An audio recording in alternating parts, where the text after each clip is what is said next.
قاعدہ اخیرہ کے بعد رکعت چھوٹ جائے تو کیا کرنا چاہیے؟ چنانچہ اگر کسی شخص کو قاعدہ اخیرہ کے بعد رکعت چھوٹ جانے کا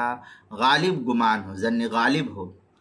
اور وہ اس رکعت کو ادا کرنے کے لیے سلام پھیرنے سے پہلے یا سلام پھیرنے کے بعد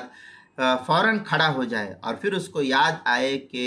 میں نماز مکمل پڑھ چکا ہوں، تو یہ شخص فوراً بیٹھ کر سلام پھیر دے، اور اگر کھڑے ہونے کی حالت میں سلام پھیر دے تو بھی جائز ہے، مگر یہ خلاف اولا اور خلاف سنت اس کی نماز ہوگی۔ حاشیۃ الطحطاوی میں ہے وَإِنْ قَعَدَ الْجُلُوسُ الْأَخِيرَ قَدْرَ التَّشَهُّدِ ثُمَّ قَامَ وَلَوْ عَمَدًا وَقَرَأَ وَرَكَعَ عَادَ لِلْجُلُوسِ لِأَنَّ مَا دُونَ الرَّكْعَةِ بِمَحَلِّ الرَّفْضِ۔ اس طریقے کے الفاظ جو ہے حاشیۃ الطحطاوی علی مراقی الفلاح صفحہ 255 کتاب الصلاۃ باب سجود السہو کے تحت جو ہے اس کو نقل کیا ہے۔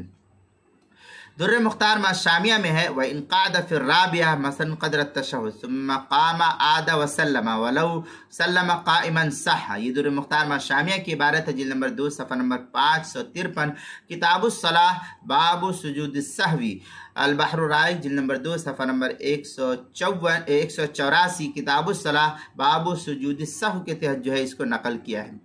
اسی طریقے سے المسائل المہمہ فی ما ابتلت بہ العامہ جلد نمبر